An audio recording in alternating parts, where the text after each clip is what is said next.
इस कहानी की शुरुआत होती है स्पेन की एक जेल से, जहां ढेर सारे नए कैदियों को लाया गया था और इन कैदियों में आंद्रेस नाम का एक बैंकर भी था, जिसे इस जेल में पूरे 8 साल की सजा काटनी थी। अब जेल में आते ही इन सभी कैदियों को एक कमरे में लाया गया और इनके कपड़े उतारकर इनकी अच्छे से तलाशी ली गई। तभी डोमिंगो नाम का एक गार्ड आंद्रेस के पास आया और उसके सूट को 250 यूरोज में खरीदने का ऑफर दिया। लेकिन जब काफी कोशिश के बाद भी आंद्रेस ने अपने सूट को नहीं बेचा, तो गुस्से में आकर डोमिंगो ने उसे सोने के लिए गद्दा नहीं दिया। और तो और आंद्रेस को सिर्फ एक बाल्टी पानी मिली, जो उसे अगले 3 दिनों तक चलानी थी। अब ऐसे ही दिन गुजरते गए और जेल की गंदगी के चलते आंद्रेस की बॉडी पर कीड़े पड़ गए।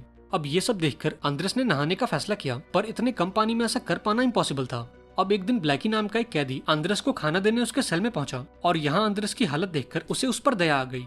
अब जाते जाते ब्लैकी ने आंद्रेस को कुछ सिगरेट्स दी और उसकी तरफ दोस्ती का हाथ बढ़ाया। अब रात को सिगरेट पीते हुए आंद्रेस इस ख्याल में डूबा था कि क्या वो कभी इस जेल से निकल पाएगा। अब अगले कुछ दिनों में आंद्रेस की हालत और बिगड़ गई और वो पागलों की तरह अपने सेल का दरवाजा पीटने लगा। अब जब जेल के वार्डन मोरिनो को ये बात पता लगी, तो उसने गार्ड से कहकर आंद्रेस की खूब खातिरदारी कराई।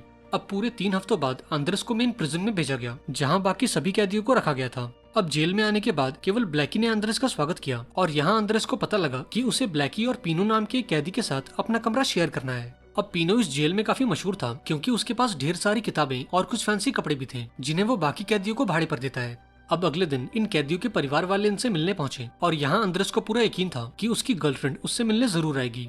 अब थोड़ी देर बाद एक लड़की आंद्रेस से मिलने पहुंची, लेकिन ये लड़की उसकी गर्लफ्रेंड नहीं बल्कि उसकी गर्लफ्रेंड की बहन लूसिया थी। यहाँ लूसिया ने आंद्रेस से बोला कि अब मेरी बहन तुमसे मिलना नहीं चाहती और वो तुम्हें एक अपराधी मानती है। अब ये सुनकर आंद्रेस को काफी दुख हुआ और वो उदास मन के साथ अपने सेल में वापस आ गया।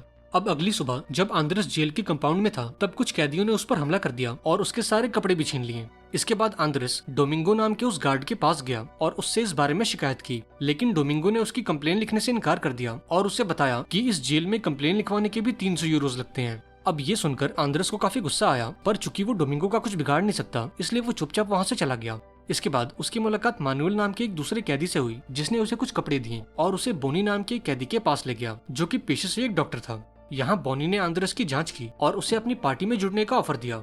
इस पार्टी का नाम पियारे था और ये पार्टी कैदियों को उनका हक दिलवाने का काम करती है। हालांकि आंद्रेस ने इस पार्टी में जुड़ने से इनकार कर दिया, क्योंकि उसे डर था कि अगर वो किसी ग्रुप का हिस्सा बनेगा तो शायद उसकी प्रॉब्लम और बढ़ जाएगी। अब अगले दिन आंद्रेस ने देखा कि जेल के सभी कैदी जोरों शोरों से नारेबाजी कर रहे थे, ताकि वो अपनी सजा को कम करवा सकें। इधर ब्लैकी और पीनो ने इनका मजाक उड़ाते हुए बोला कि इनका ये सपना केवल सपना ही रहेगा, क्योंकि सरकार हमारी बातों पर कभी ध्यान नहीं देगी।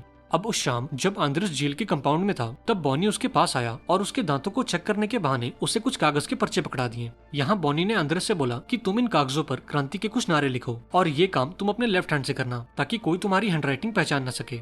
अब फाइनली आंद्रेस भी इसके लिए मान गया और उस रात उसने उन पर्चों पर क्रांति के ढेर सारे नारे लिखे, ताकि इन पर्चों को जेल में बांटकर सभी को प्रोटेस्ट के लिए इकट्ठा किया जा सके। अब इस दौरान ब्लैकी ने उसे अपनी पूरी कहानी बताई और उससे बोला कि मैं अपनी फैमिली को बहुत मिस करता हूँ और एक दिन मैं इस जेल से निकलकर उनके साथ एक खुशहाल जिंदगी बिताऊंगा। अब अगली सुबह गार्ड्स ने ब्लैकी को अपने सेल से बाहर निकाला और उसे वार्डन के ऑफिस में ले गए, क्योंकि गार्ड्स को जेल के किचन में एक सुरंग के खोदे जाने के सबूत मिले थे। अब थोड़ी देर बाद वार्डन ब्लैकी के साथियों से मिला और उन्हें बताया कि इंटरोगेशन के दौरान दिल का दौरा पड़ने से ब्लैकी की मौत हो गई है। हालांकि आंद्रेस और पीनो ये जानते थे कि जेल के स्टाफ ने ब्लैकी को जानबूझ के मारा है, क्योंकि उन्हें शक था कि शायद ब्लैकी इस जेल से भागने की प्लानिंग कर रहा है। अब ये सब देखकर आंद्रेस गुस्से से पागल हो गया और अपने बनाए सभी पर्चों को जेल में चारों ओर फैला दिया। अब ये देखते ही जेल के गार्ड्स ने उसकी खूब धुनाई की और उसे एक काल कोठरी में बंद कर दिया। अब ऐसे ही दिन गुजरते गए और पूरे 1 हफ्ते बाद आंद्रेस को इस कमरे से बाहर निकाला गया, क्योंकि उसकी गर्लफ्रेंड की बहन लूसिया उससे मिलने आई थी। दरअसल लूसिया आंद्रेस को पसंद करती है, इसलिए वो आए दिन उससे मिलने आती। अब यहाँ लूसिया ने आंद्रेस को एक न्यूज़पेपर का टुकड़ा दिया, जिसमें कैदियों के हकों के बारे में बातें हो रही थी और इससे इतना तो साफ था कि देश का माहौल अब बदल रहा है। अब अगली सुबह स्पेन के ढेर सारे लोग इस जेल के बाहर पहुंचे और कैदियों के सपोर्ट में धरना देने लगे। इसके साथ ही उन्होंने मुर्गी के पैर में एक खत लिखकर जेल के अंदर फेंक दिया, जिसमें कैदियों की सजा को कम करने की बात की गई थी। अब गार्ड्स को इस मुर्गी के पीछे भागते देखकर सभी कैदी जोर जोर से हंसने लगे और इस छोटी सी मुर्गी ने भी उनका भरपूर एंटरटेनमेंट किया। इसके बाद हम पीनो को देखते हैं, जिसे आज तक ये लगता था कि उनका यह प्रोटेस्ट बिल्कुल बेकार है और सरकार कभी भी इनकी बात नहीं मानेगी। पर देश के लोगों का सपोर्ट देखकर पीनो का मन बदल गया और फाइनली उसने भी इस आंदोलन में साथ देने का फैसला किया। अब इस प्रोटेस्ट में जुड़ते ही पीनो अपने ब्लॉक में मौजूद कैंपो नाम के कैदी के पास गया और कैंपो समेत उसके सभी साथियों को अपने ब्लॉक से बाहर निकाल दिया, क्योंकि असल में ये लोग वार्डन के जासूस थे। अब ऐसे ही दिन गुजरते गए और देखते ही देखते साल 1977 आ गया, जब पूरे स्पेन में इलेक्शंस होने वाले थे और देश की अलग अलग पार्टियां इस इलेक्शन में भाग लेने वाली थी। अब ये सब जानने के बाद पीनो, बॉनी और आंद्रेस जेल के एक खास कैदी से मिलने पहुंचे, जिसका नाम मार्बेला था। अब यहाँ पीनो ने मार्बेला से बात की और उसे इस आंदोलन में शामिल होने का ऑफर दिया। हालांकि मार्बेला ने इस पार्टी में जुड़ने से इनकार कर दिया क्योंकि जेल में उसकी जिंदगी आराम से कट रही थी और उसके कमरे में उसकी सुविधा की हर एक चीज मौजूद थी।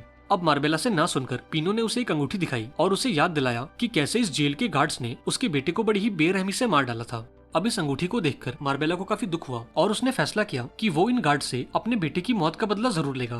अब यहाँ मार्बेला ने पीनो और उसके साथियों से हाथ मिला लिया और फिर ये लोग यहाँ से चले गए। वहीं दूसरी ओर हम जेल के गार्ड्स को देखते हैं जिन्होंने पीनो के कमरे को तहस नहस कर दिया और उसकी सारी किताबों को इकट्ठा करके उनमें आग लगा दी। अब अगली सुबह जब इन सभी कैदियों को नाश्ता दिया गया तब एक कैदी अपने सेल में जोर जोर से चिल्लाने लगा और जब एक गार्ड उसे देखने के लिए उसके सेल में पहुंचा तब उसने गार्ड से उसकी बंदूक छीन ली और उसे बंदी बना लिया। वहीं दूसरी ओर पीनो, बॉनी और आंद्रेस ने जेल के सभी कैदियों को इकट्ठा किया और फिर इन लोगों ने मिलकर इस पूरी जेल को तहस नहस कर दिया। अब बहुत जल्द ये सभी कैदी छत पर आ गए और जोर जोर से क्रांति के नारे लगाने लगे। अब ये देखकर जेल के गार्ड्स ने इन पर रबर की गोलियों से हमला किया, पर इन सब के बावजूद भी इन कैदियों ने अपने आंदोलन को जारी रखा और जेल के बाहर मौजूद ढेर सारे लोगों ने भी इस आंदोलन में उनका पूरा साथ निभाया। अब ये देखकर जेल का वार्डन इन कैदियों की मांगे सुनने को तैयार हो गया और फिर कैदियों की ओर से बॉनी और आंद्रेस जेल के ऑफिसर से बात करने पहुंचे। अब एक लंबी मीटिंग के बाद इन ऑफिसर्स ने कैदियों की सारी शर्तों को मान लिया और इन्हें इस आंदोलन को बंद करने को कहा। अब बॉनी और आंद्रेस भी इसके लिए मान गए और कैदियों से कहकर इस आंदोलन को बंद करवा दिया। लेकिन इसी बीच एक कैदी की नजर उस जज पर गई जिसने इनकी शर्तों को मंजूर किया था। अब यहाँ ये खुलासा होता है कि ये आदमी कोई जज नहीं बल्कि एक दूसरी जेल का वार्डन है। अब इस कैदी ने उस वार्डन को पहचान लिया क्योंकि वो कुछ सालों पहले तक उसी जेल में था। अब यहाँ बॉनी और आंद्रेस को समझ आया कि जेल के वार्डन ने उन्हें धोखा दिया है ताकि वो इस आंदोलन को रोक सके। अब इससे पहले कि ये कैदी कुछ कर पाते जेल के गार्ड्स ने इन पर हमला कर दिया और इन्हें पीट पीट कर अपने अपने सेल्स में बंद कर दिया। अब उस शाम जेल के वार्डन ने बॉनी और आंद्रेस को अपने ऑफिस में बुलाया और उन्हें एक डॉक्यूमेंट पर साइन करने को कहा। इस डॉक्यूमेंट के मुताबिक बॉनी और आंद्रेस को एक दूसरी जेल में शिफ्ट किया जाएगा और फिर 2 सालों बाद उनकी सजा को माफ करके उन्हें जेल से आजाद कर दिया जाएगा। लेकिन अगर इन दोनों ने इस डॉक्यूमेंट पर साइन नहीं किया तो जेल में तोड़फोड़ करने और दंगे भड़काने के जुर्म में इनकी सजा को 10 साल और बढ़ा दिया जाएगा। अब ये ऑफर तो काफी अच्छा था, पर इसके बावजूद भी आंद्रेस ने इस ऑफर को ठुकरा दिया क्योंकि वो अपने साथियों समेत इस आंदोलन से धोखा नहीं कर सकता। अब जब अगली सुबह आंद्रेस की आंख खुली तब उसने बॉनी को देखा जिसे एक दूसरी जेल में शिफ्ट किया जा रहा था और इसका मतलब ये था कि बॉनी ने वार्डन के ऑफर को एक्सेप्ट कर लिया। अब उस रात जब पीनो और आंद्रेस अपने सेल्स में सो रहे थे तब जेल के गार्ड्स उनके पास पहुंचे और इन दोनों को एक गाड़ी में भरकर इन्हें जेल से बाहर ले गए। इसके बाद इन दोनों को बार्सिलोना की एक जेल में लाया गया जो इस देश के सबसे खतरनाक जेलों में से एक थी। अब जेल में आते ही पीनो और आंद्रेस को कुछ इंजेक्शन दिए गए और फिर जेल के गार्ड्स ने उन्हें बहुत ही बुरी तरह से मारा। अब अगले कई दिनों तक गार्ड्स ने पीनो और आंद्रेस को खूब टॉर्चर किया ताकि वो इस आंदोलन को रोक दें। लेकिन इतनी धुनाई के बाद भी पीनो और आंद्रेस ने इस आंदोलन को बंद करने से इनकार कर दिया। अब इस टॉर्चर के चलते इनकी तबीयत काफी बिगड़ गई, इसलिए इन्हें जेल के हॉस्पिटल में एडमिट कर दिया गया। अब यहाँ आंद्रेस ने डॉक्टर को इस जेल में हो रहे टॉर्चर के बारे में बताया और इन दोनों को अपने उस पुराने जेल में भेजने की रिक्वेस्ट की। अब इन दोनों की हालत देखकर इस डॉक्टर को भी उन पर तरस आ गया, इसलिए उसने एक रिपोर्ट बनाकर इन्हें उस पुरानी जेल में ट्रांसफर कर दिया। अब जब पीनो और आंद्रेस अपने इस पुराने जेल में पहुंचे तो उनके बाकी साथियों ने हीरोज की तरह उनका स्वागत किया। अब पीनो और आंद्रेस के आने के बाद इन सभी ने अपने आंदोलन को कंटिन्यू किया और जेल अथॉरिटीज के खिलाफ आवाज उठाने लगे। दरअसल इनका प्लान था पूरे देश की नजरों में आना ताकि वो सरकार पर दबाव बनाकर अपनी शर्तों को मनवा सकें। अब कुछ दिनों बाद एक पॉलिटिशियन जेल के दौरे पर पहुंचा और आंद्रेस से जेल के हालातों के बारे में बात की। अब यहाँ आंद्रेस ने भी इस पॉलिटिशियन को पूरी बात बताई कि कैसे इस जेल के गार्ड्स और इस जेल का वार्डन यहाँ मौजूद सभी कैदियों को टॉर्चर करते हैं। अब इनकी इस मीटिंग के बाद पूरे देश में ये बात फैल गई और स्पेन का हर एक नागरिक कैदियों के हकों के बारे में बातें करने लगा। अब एक दिन जेल के अंदर आंद्रेस ने रूबी नाम के एक कैदी को देखा जो जेल के एक गार्ड से बातें कर रहा था। अब उस रात आंद्रेस मार्बेला के कमरे में पहुंचा और उससे अपने आंदोलन के बारे में बातें करने लगा। लेकिन अगले ही पल रूबी अपने एक साथी के साथ कमरे में एंटर हुआ और मार्बेला पर चाकू से हमला कर दिया और इस हमले में मार्बेला की जान चली गई। दरअसल जेल के गार्ड्स ने रूबी को यह ऑफर दिया था कि अगर वो मार्बेला को मार देगा तो वो उसके कमरे का सारा सामान खुद ले सकता है। अब यहाँ रूबी ने मार्बेला को तो मार दिया पर उसने आंद्रेस को कोई नुकसान नहीं पहुंचाया। अब ऐसे ही दिन गुजरते गए और देखते ही देखते देश में इलेक्शंस का टाइम आ गया। अब इस चुनाव के बाद देश में एक नई सरकार आई और इस नई सरकार ने कैदियों की मांगों को मानने से इनकार कर दिया। अब ये खबर सुनकर पीनो और आंद्रेस समेत सभी कैदियों के हौसले टूट गए और उन्होंने इस आंदोलन को बंद कर दिया।